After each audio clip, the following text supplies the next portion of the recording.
Chapter 1. Julie wants a holiday.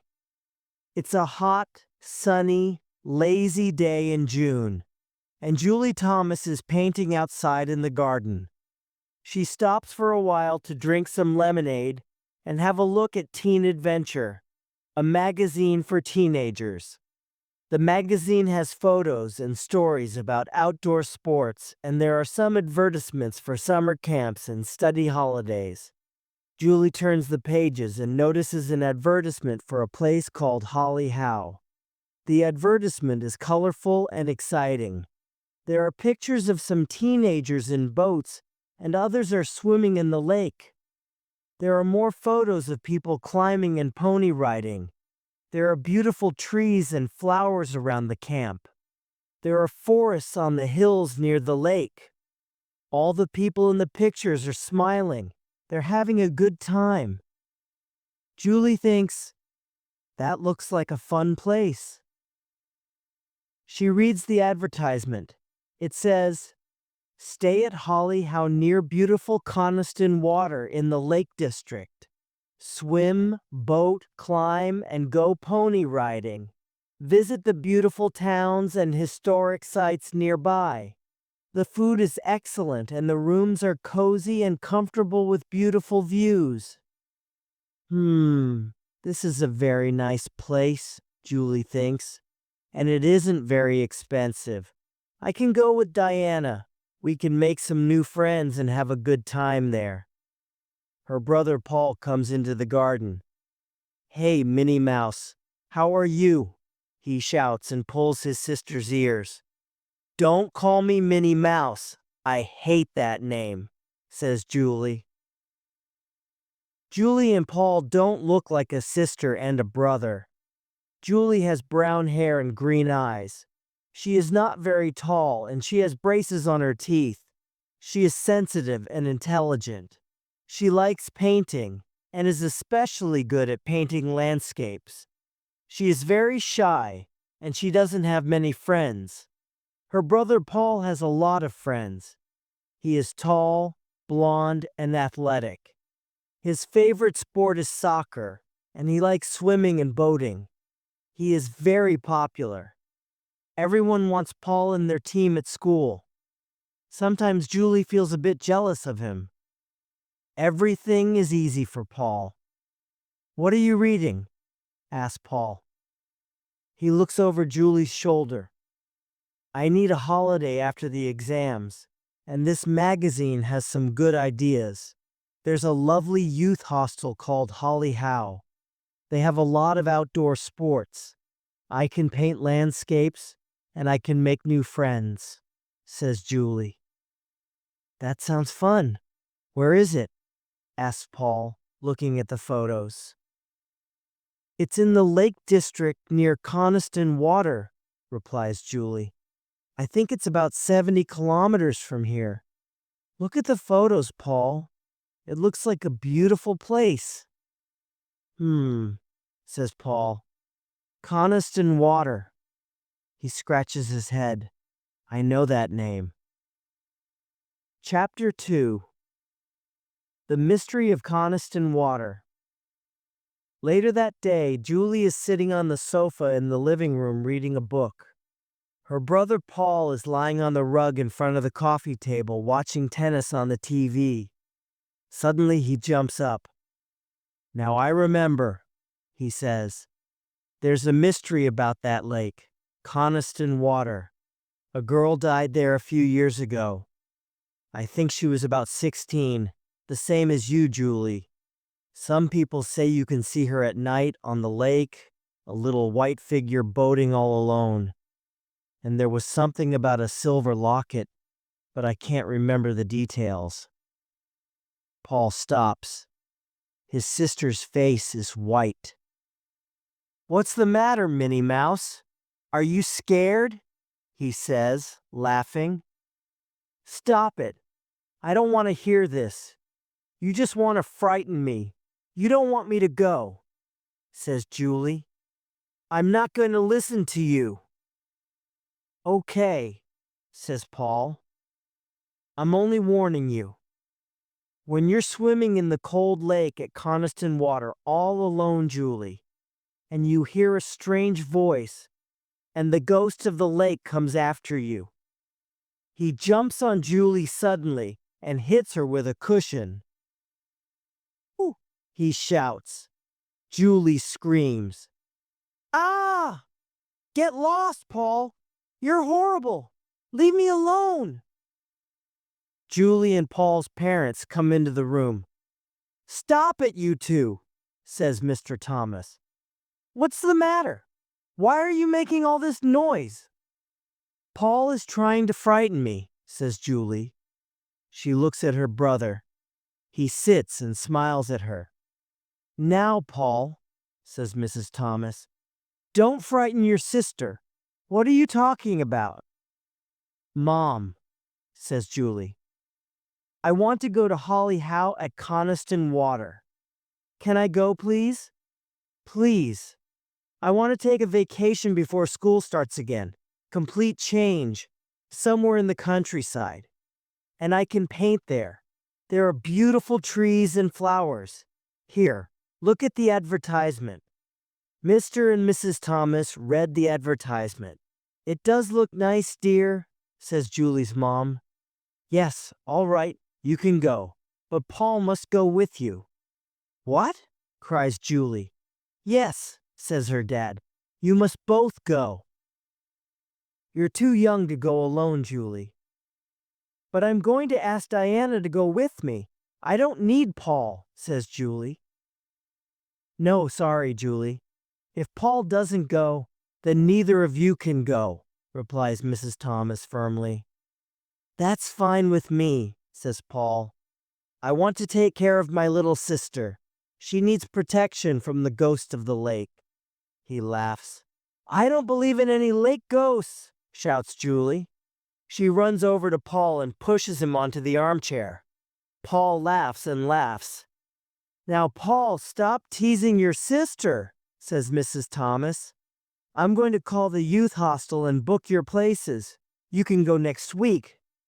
"Oh, thanks, Mom. You're great," replies Julie. Mr. and Mrs. Thomas leave the room. Paul looks at his sister and smiles. "Well, do you want me to go with you and Diana?" he asks. "I can be your protector." Julie thinks for a moment about the story of the ghost girl. Can it be true? She asks herself. Is it safe? To Paul she says, Okay, come with us if Mom says you must." Julie doesn't tell him, but secretly she is happy her brother wants to go. After all, two can fight ghosts better than one. Chapter 3. More about the ghost. Later, Julie telephones her best friend Diana to tell her about Holly Howe. Diana is similar to Julie. They are both quiet and like the countryside, and they both have one older brother. Diana loves music. She plays the piano very well and practices all the time.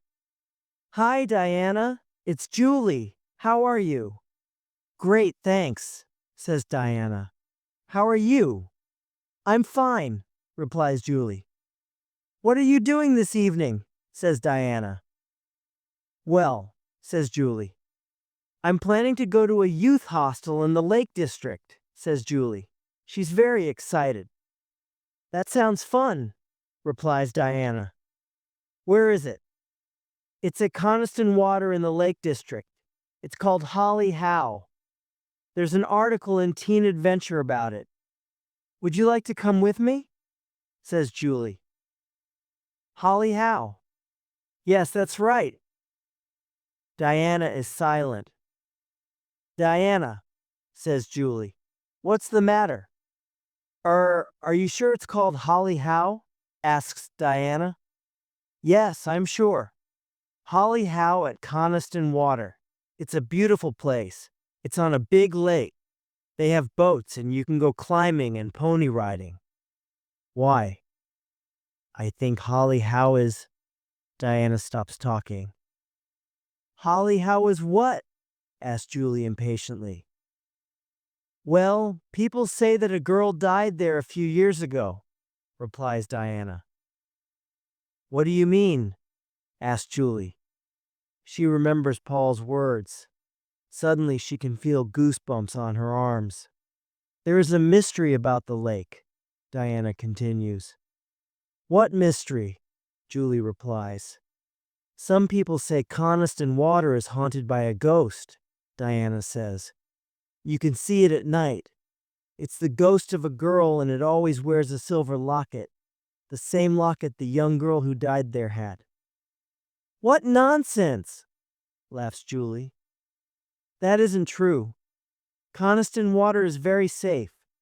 There are lots of teenagers at the youth hostel in the photos in Teen Adventure and they're all having fun. No one is scared, there's no ghost there. Please come with me. It's more fun if we both go, says Julie. Do you really think it is safe? Asks Diana. Oh yes, says Julie. And anyway, my brother wants to go too. He says he is going to protect us. I don't know, says Diana. I do like to boat and swim. When are you going to go? Next week. My mom's booking the places. How long are you going to stay? 5 days, replies Julie. Do you think they have a piano? I want to practice, asks Diana. No, I don't think so, but we can take a guitar. Yes, that's true. What clothes are you going to take? Diana asks. Oh, the usual things. A jacket, a couple of pairs of jeans, a few t-shirts, and some good hiking boots. And I'm going to take some tennis shoes too, replies Julie.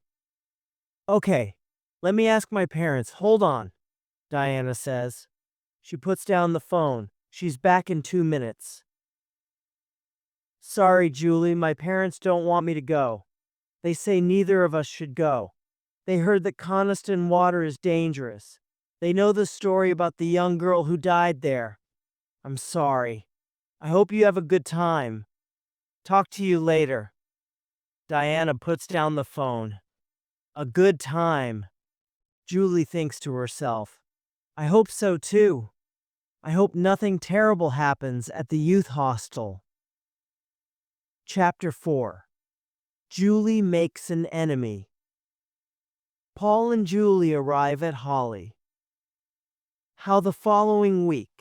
It is a beautiful but quiet youth hostel. There are lots of trees. The lake is very big. Julie thinks, this looks like the picture in the magazine. My holiday's gonna be fun. She sees other young people about her age. They are talking and laughing. There are 3 youth hostel organizers. They take Paul and Julie to their rooms.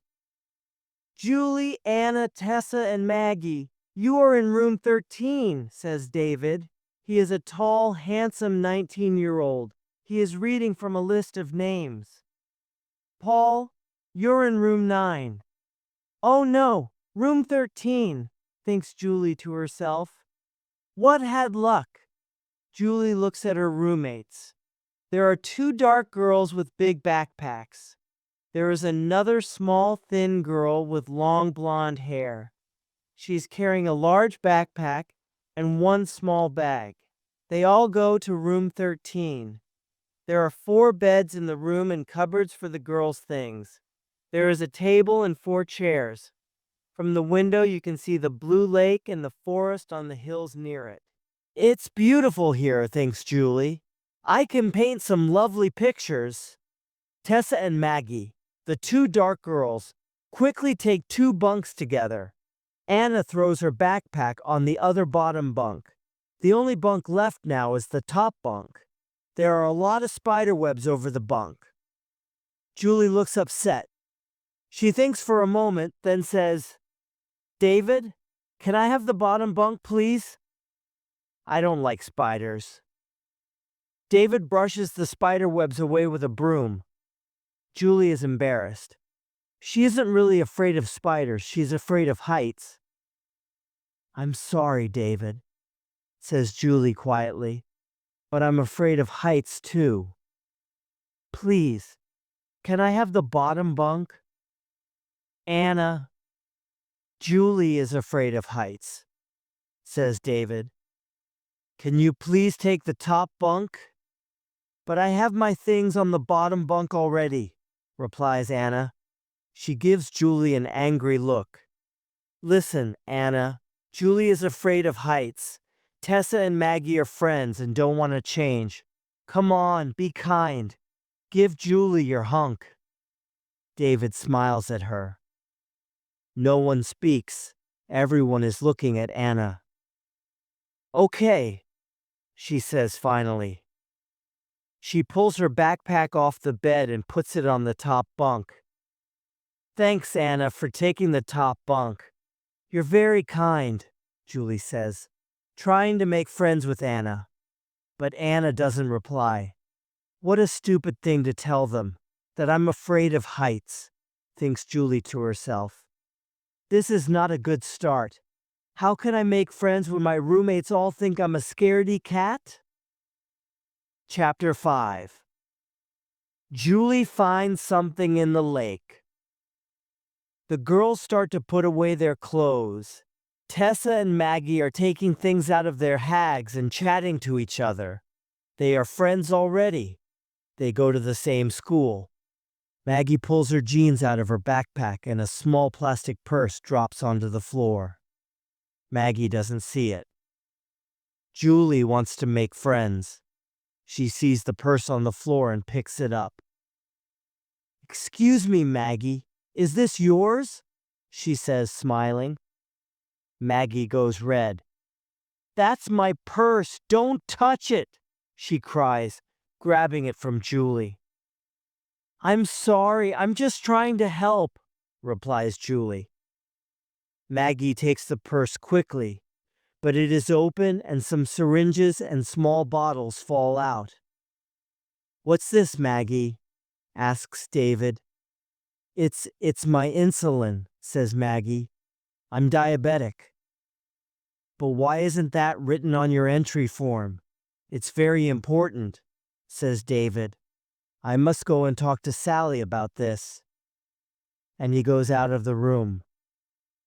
"Thanks a lot, Julie. Now everyone knows I'm diabetic. They aren't going to let me go on the overnight hike in the hills," says Maggie angrily. "I'm sorry," says Julie. She feels bad. What's wrong with me? Why can't I make friends? Anna hates me because of the bunk, and now Maggie hates me too, she thinks to herself. She looks at Anna, but Anna climbs up onto her bunk and opens a book. Tessa and Maggie are going outside. Julie walks over to them. "Maggie, I'm really sorry," she says. "Never mind," replies Maggie. "I suppose it was an accident." "Do you want to have lunch with me?" asks Julie. "Sorry, I want to sit with Tessa," Maggie says. "We've got a lot to talk about." And they go out. Julie feels very depressed and lonely. She goes to the door and walks outside. She sees Paul laughing and joking in the summer sunshine with 5 other boys. Paul has made friends already. I'm not surprised. He makes friends easily. Everyone likes him. He always knows the right thing to say. He's funny and confident. Not me. No one wants to be friends with me. Julie goes through the trees and walks by the lake alone. She looks at the water and decides to see how cold it is. She puts her hand in the water. Oh, it's freezing.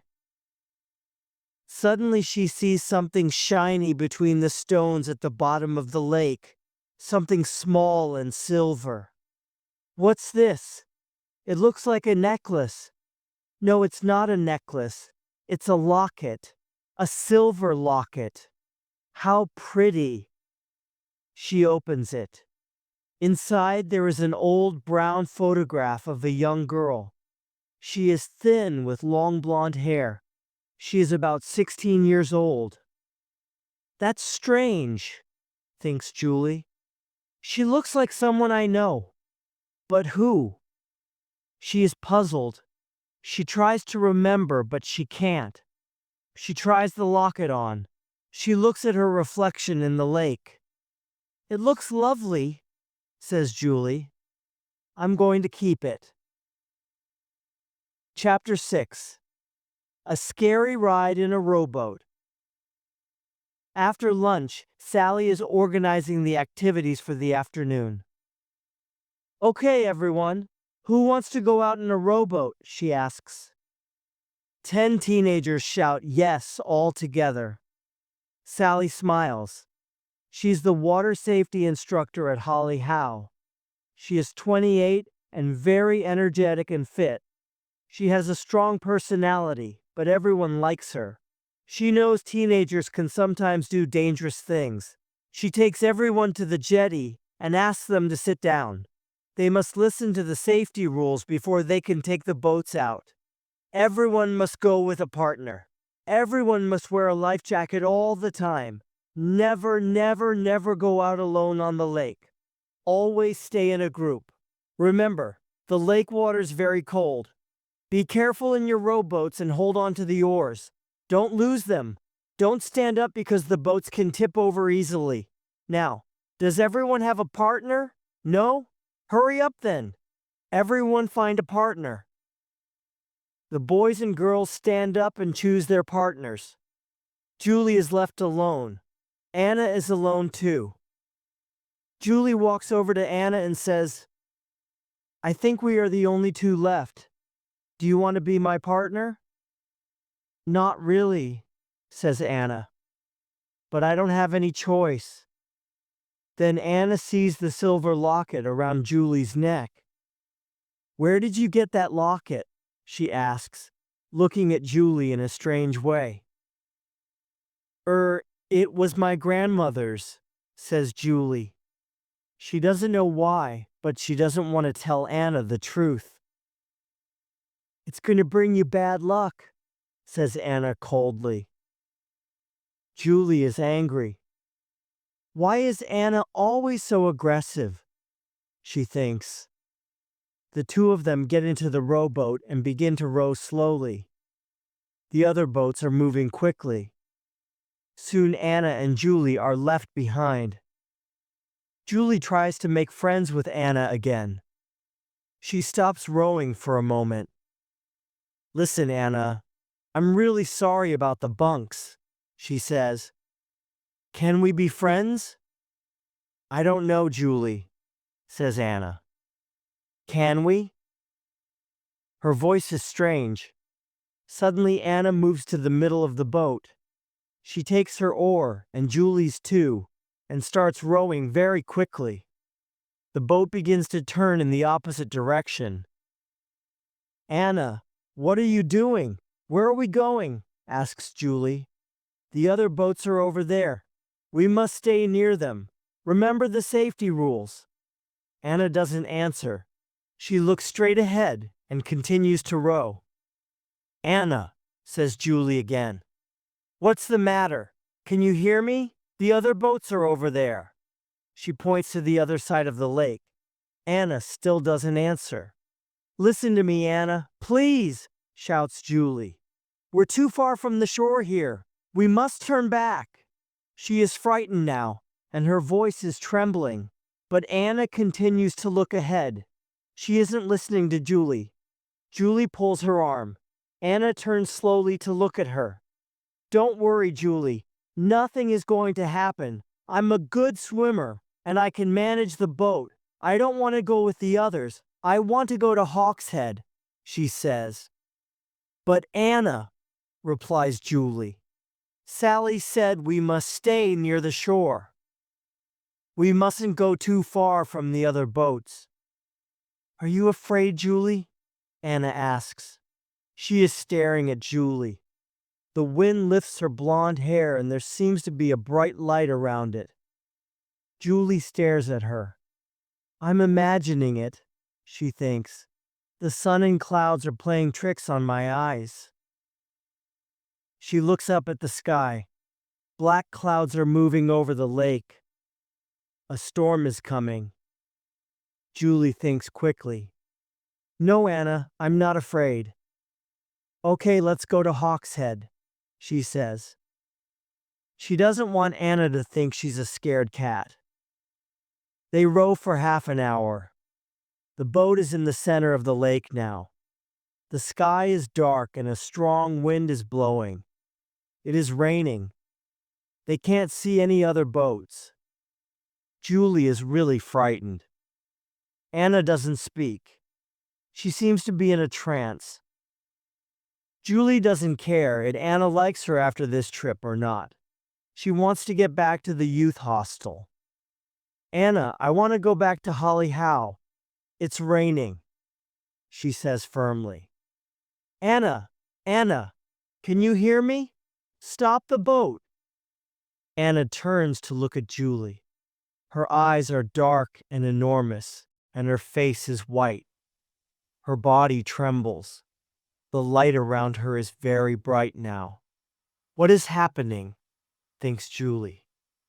Anna doesn't look real. She looks like a ghost.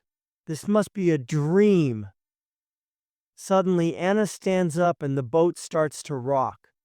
She is laughing. Anna, sit down. The boat is going to tip over, screams Julie. Stop it, Anna. What's going on? What's happening? Chapter 7. A frightening experience.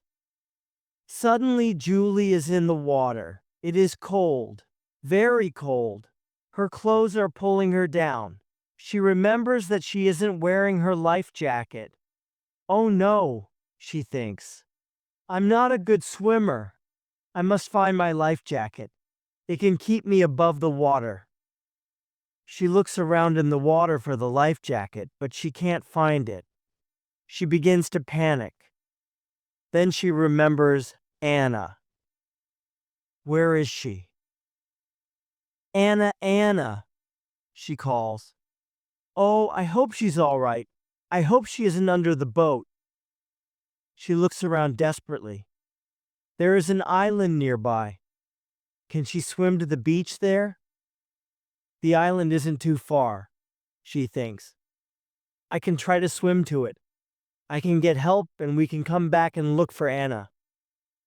She starts to swim, but it is very difficult. The water is cold, and her arms and legs get tired very quickly. She stops and begins to shout, Anna! Anna! Where are you? Can you hear me? Are you all right? No one answers. There is nothing on the lake but the wind and the rain. Oh God, please help me, I'm so tired, sobs Julie. She looks around again and shouts, Someone help me! Help me! Suddenly Anna appears in the water in front of her. Anna, you're okay, cries Julie. I'm so happy to see you. Anna stretches her arms towards Julie. She says, Don't worry, Julie. I'm here. Do you understand? I can help you. But something is wrong. Anna isn't swimming in the water. She is standing in it. The bright light around her is stronger than ever. She is smiling. Julie, let's be friends. I want you to be my friend. I want to take you to my home. Come home with me, she says, and she takes Julie's hands. Julie looks at Anna. Anna looks at Julie. Julie tries to look away, but she can't. There is a strange power in Anna's dark eyes. She says again and again, Come with me, Julie. Come with me. Julie is swimming very slowly now. She hears herself say, What must I do, Anna? You must swim down to the bottom of the lake, replies Anna, smiling. The water is warm, it's lovely. The water is your home, Julie. Yes, Anna, says Julie, still looking into Anna's eyes. I'm going to swim down with you. Anna is near her. Anna is in front of her. She is talking to her under the water in a faint, faraway voice. She is saying, "Follow me, Julie. Follow me. We will be friends, sisters. Forget about Holly Howe. Forget about Paul. Forget about your family. Follow me." Julie doesn't think about her parents or her brother. She can't remember Holly Howe. She can only see Anna's eyes. She feels Anna's hands on her shoulders. She's pushing her down. Julie swims under the water with Anna, down and down into the deep lake shadows, deeper and deeper into Coniston Water. Suddenly, a small silver light flashes through the water. The silver locket. Julie's eyes follow the light, and she stops looking at Anna for a minute. Immediately, she realizes where she is. She kicks her legs and starts swimming up to the surface. Her heart beats faster and faster. She must get some air. Up, up, up. Then she is on the top of the water. She takes a deep breath and begins to shout, "Help! Help! Someone help me!" Chapter 8. Julie tells Paul her secret. Julie is lying on the shore of the lake. All the people from the youth hostel are standing around, watching her. Paul is kneeling next to his sister. "Julie, are you all right, Julie? Say something," he is saying. Julie turns her head. Water comes out of her mouth. "Where am I? Am I alive?" she asks. She hears another voice. Sally is talking to her. She is angry. "Yes, you are. You almost drowned in the lake," she says. "You didn't follow the safety rules, Julie. Anna says you were in the boat alone. You are lucky to be alive. You're a very lucky girl." Paul helps his sister to sit up. "Julie, are you okay?" "Yes, but I'm very tired," she replies. "Let's go and get some hot tea," says Paul. He puts a blanket around Julie's shoulders. She stands up slowly and looks around. She sees Anna standing near Sally. She rubs her eyes and looks again. Anna isn't a ghost. She is there. Anna is staring at Julie. She has the same strange smile on her face. Julie doesn't smile at Anna. She walks away from her. "Come on, Paul," she says. "We must get away from that girl." They go to the kitchen. "Why are you angry with Anna?" asks Paul. "She's a good person. She saved your life." "Paul, I have to talk to you. Something very strange is happening. Anna isn't well. She isn't a real person." "What are you talking about?" says her brother. "She isn't real. She's a ghost," shouts Julie. "Julie, are you mad? Anna helped you. You are alive because of Anna. You're upset. You need to sleep." "No, Paul, believe me, Anna is a ghost. She made the boat tip over. She has some strange power. She is the ghost of Coniston Water," cries Julie. "Julie, listen. Why don't you go to your room now and sleep?" says Paul after a moment. "I can't go back there, Paul. I want to leave Holly." "How tonight?" says Julie, trembling. Her brother sees that she is really frightened. "Okay, Julie, why don't you go and see the hostel manager? Maybe she can help," he says. "Okay," says Julie. Julie walks down to the lake. She looks out at the water. She thinks, "What am I going to do? Paul doesn't believe me. I can't go back to the room. Anna wants me to go back. I have to leave Holly Howe. I want to go home. Tonight."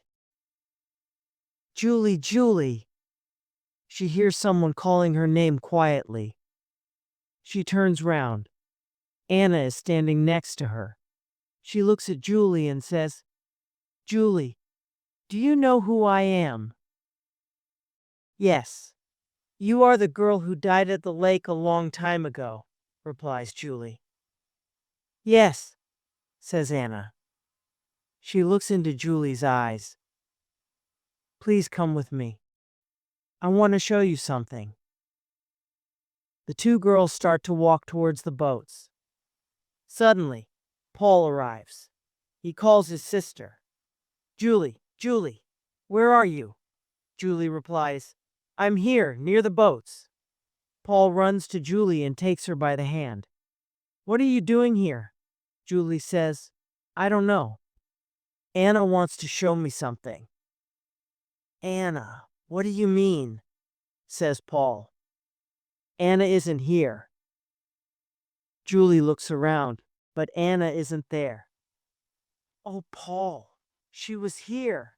Anna was here." Paul replies, "It's the accident, Julie. Your mind is playing tricks on you. You need to sleep." Julie feels very tired. "All right, Paul," she says. They go back to her room.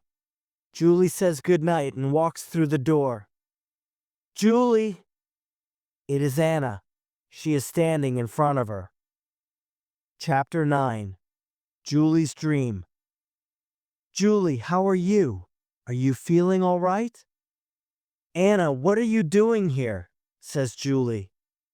"I want to talk to you," says Anna, "about the locket." Julie doesn't look at Anna. She is afraid of Anna's eyes. "No," she replies. "I don't want to talk to you. I'm going to the kitchen. Please don't follow me." She goes quickly into the kitchen. She is looking for David. She sees him at one of the tables. She sits down next to him and begins to cry. "What's wrong, Julie?" asks David. "Please, David, I want you to telephone my parents. You have to telephone them now. I want to leave Hollyhow tonight. I want to go home." "Now, Julie," says David, "don't cry. It's going to be okay. Tell me, what's the matter?" "I'm sorry," says Julie, "but I'm scared. I think something bad is going to happen to me here. I have to leave tonight." "Julie, listen. You're upset because of the accident," says David. "Yes," replies Julie. "I know, but I want to go home." "I'm sorry, Julie, but that's impossible," says David. "Our phone isn't working now." "Oh no," cries Julie. "Where's the nearest public telephone?" "I'm sorry, but it's in the village, 10 kilometers away." "Oh dear," says Julie. "Can't you drive me to a telephone in the car?" "We don't have a car here. There's a bus on Fridays to take people to the train station, but no car. Why don't we telephone your parents tomorrow? They're coming to repair our phone tomorrow morning." "You don't understand. I have to talk to them tonight. It's very important," says Julie again. "Julie, you're upset, you're ill, you need some sleep. Go and lie down on your bunk. I can help you tomorrow. You're safe here in Hollyhow. Don't worry." Julie sighs. She is too tired to insist. "Okay," she says. "I'm going to my room, David." "Good girl," says David. "Good night. Sleep well." David turns to talk to the other people at the table. Julie sees Anna there with two other girls. They are laughing. Anna looks up and smiles at Julie. Julie doesn't look at Anna. She walks quickly to the door. She leaves the kitchen and goes to her room. She opens the door very quietly. She looks in. The room is empty. Good. No one is here. She lies down on her bunk. She is very, very tired. "What am I going to do?" she thinks. "Don't fall asleep, don't fall." But her eyes close, and soon Julie is fast asleep. She dreams about the accident on the lake. She is in the water. She is going down, down, down into the shadows. Anna is there in the water with her. "Hello, Julie," says Anna. Her voice is faint. "It's good to see you here. Do you like the water? Isn't it lovely here?" "No, Anna, I don't want to be here. It's horrible. It's dark. I want to be with my family. I want you to leave me alone," cries Julie. "I don't have any friends here. I want a friend," answers Anna, sadly. "It's very cold down here," says Julie. "Very cold. Very cold." Julie wakes up from her dream. She rubs her eyes. The air in the room is like ice. She says, "Why is it so cold in here? I'm freezing." Then she sees Anna standing next to her bed. Chapter 10. Anna wants to be friends. Julie sits up in her bed. She pulls the blankets closer. It is freezing in the room. "Why are you following me, Anna?" she says. "Why don't you leave me alone? What do you want?" Anna sits down on Julie's bed. She takes Julie's hand in hers. Anna's hands are colder than Julie's. They are like ice. She's pale and her eyes are dark. She's looking at Julie strangely again. Julie is frightened. She doesn't want to look at Anna's eyes. She touches the locket around her neck nervously. "Don't be afraid of me, Julie." Anna's voice is kind and friendly, but it is difficult to hear. It seems she's talking under the water. "I want to be friends, Julie. I want to be best friends. You and I are alike in many ways. We must be together." Julie takes her hand away quickly. "What do you mean, the same?" she asks. "We're both shy. We want to have a lot of friends. We are both lonely. We want to be popular. We want everyone to like us." "I don't know what you mean," replies Julie angrily. "I have a lot of friends at home." "No, you don't," replies Anna. "You're lonely and you're shy, like me. You're jealous of your brother Paul, because he's more popular than you. He's cleverer and he's friendlier too. He has a lot of friends." Julie feels uncomfortable. How does Anna know these things about her? "You are very like me," Anna continues. "I wanted the same things when I came to Coniston Water many years ago. I just wanted to make friends. I wanted people to like me. I tried hard to do the things they did. I went hiking and pony riding. I played volleyball and tennis.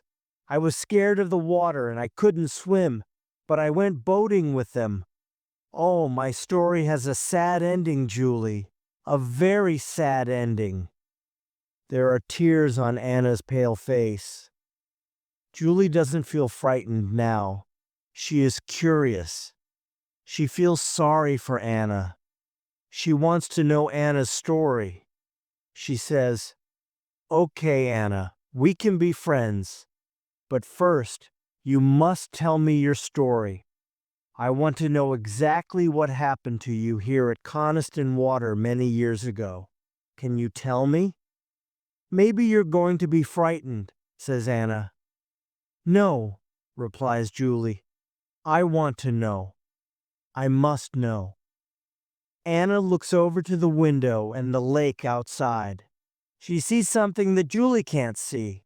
She sees Coniston Water many years ago. She begins to tell her story. Julie listens very closely. Chapter 11. Anna's story. Many years ago. "Anna, do you want to come out on the lake with us? We're going to row across Coniston Water," shouts Ken, the youth hostel organizer. He is strong and athletic. He loves to go boating. "No, I don't. Look at those dark clouds," says Anna. "It's going to rain." "It's all right," says Ken. "We can row in the rain. We want to row across to Hawkshead on the other side of the lake." "But I can't swim," replies Anna. She is 14 and afraid of water. I want to stay here, Ken. Come on, Ken insists. Get into the boat. Everyone is going. We can't leave you here. Sarah is your partner. She's a very good swimmer and she can manage the boat. Anna touches the locket around her neck nervously. She wears the locket all the time. It's her lucky charm. Anna, please get into the boat, says Ken impatiently. He pulls her hand, and the chain with the silver locket breaks. Oh, Anna, I'm sorry, says Ken. Your beautiful locket. I'm sorry. Anna looks at the locket in her hand. This isn't a good sign, she whispers to herself. Ken says, maybe they can repair your locket in Hawkshead. Come on, let's go. Anna gets into the rowboat with Sarah. Don't worry, says Sarah. It's easy to row the boat. It's fun. The two girls row very slowly out to the middle of the lake. They can't see the other boats now. Suddenly, their boat hits something under the water. A small hole appears in the bottom of the boat, and the lake water begins to come through the hole. Oh no! There is water in the boat! Screams Anna. Don't panic, Anna, says Sarah. You're going to be okay. I'm going to swim to the beach to get help. No, stay in the boat, don't get out, cries Anna, terrified. Listen, Anna, it's not far. There is another boat on the beach. I can get back very quickly, says Sarah. She jumps into the water and swims away. Anna is alone in the boat. More water is coming into the boat. The hole is bigger. Anna is very frightened. What am I going to do? She looks for Sarah, but she can't see her. More and more water comes into the boat. The boat is sinking. Anna's legs are in the water. Help! Help! She screams. Now her chest is in the water. She splashes around with her arms. Please, someone help me! The boat is full of water. The cold lake water goes over her head. She goes under. Then she kicks her legs to get up to the surface to get some air.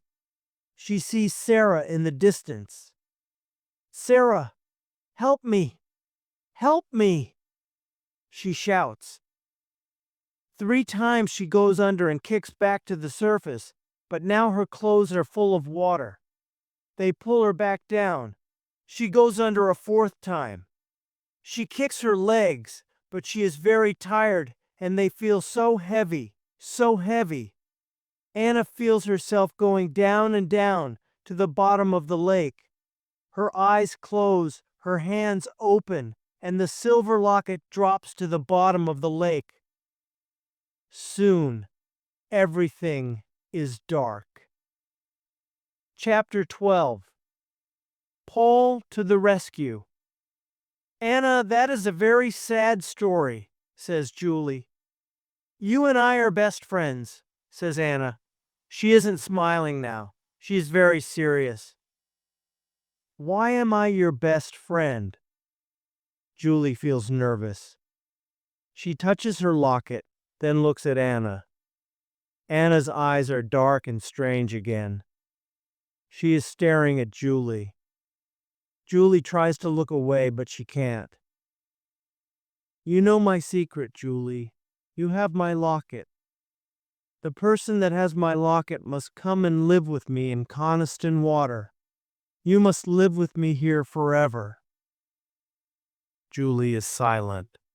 She is still looking at Anna's eyes. It is time, says Anna. Come with me, Julie. Julie cannot say no. She stands up and follows Anna out of the room. They walk past the young people in the kitchen. They are all talking and laughing.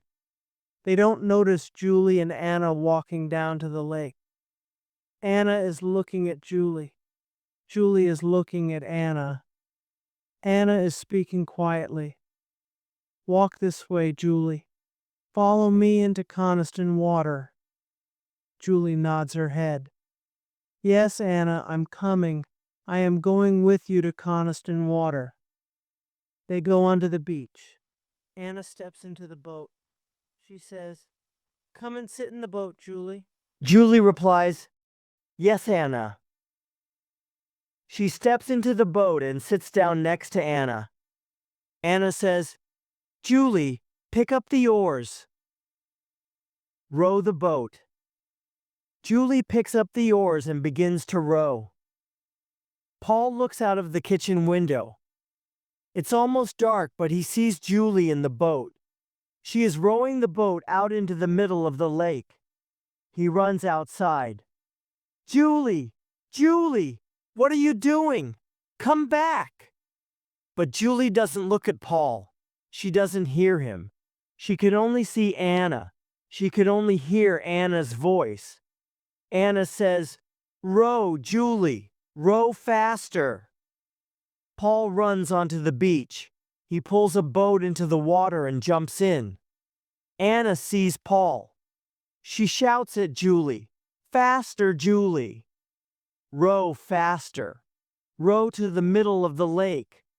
Julie looks at Anna and nods her head. She rows harder and faster. Paul is near them now. He shouts, Julie! Julie, stop! Wait for me! Stop!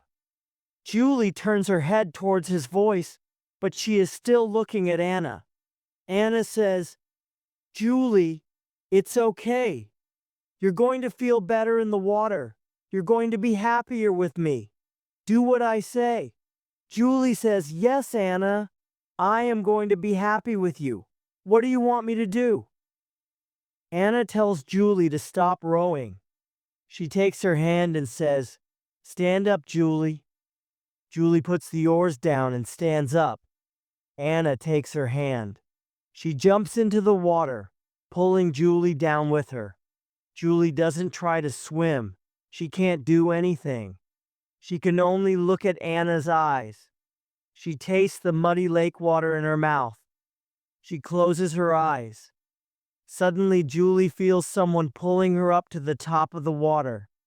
She is coughing. Water is coming out of her mouth. Paul has his arms around her.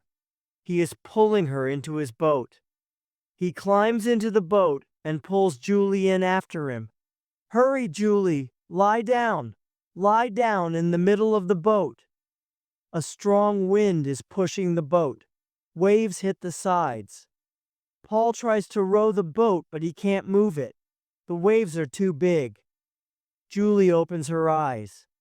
What's happening? Where am I? She says. She can hear a small voice in her head. Julie, you are my best friend. My best friend forever. The wind gets stronger. The furious waves tip the boat over. Paul and Julie fall into the water. Julie feels the water go over her head, but Paul grabs his sister and puts his arms around her. He swims with her slowly towards the overturned boat. Chapter 13. The storm is over.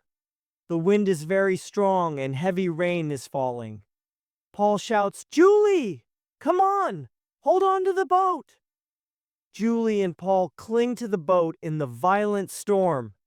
Another large wave hits the boat, and Paul and Julie are under the water again.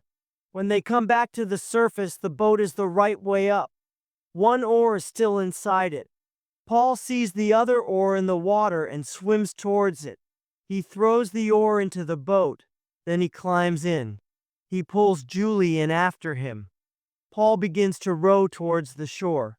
Julie lies in the bottom of the boat. She is very cold. She hears the small voice in her head again. Come with me, Julie. Be my friend, says the voice. What's the matter? Asks Paul. What are you listening to? I have her locket, says Julie dreamily. I found the locket near the shore. She was wearing it when she died. We are best friends. She touches the locket around her neck. She looks at Paul, but she doesn't see him. Her eyes are strange. Take it off, Julie, says Paul suddenly. What? Take the locket off. Now! Julie pulls the chain hard and it breaks. She holds the locket in her hand. Paul takes the locket and throws it into the water.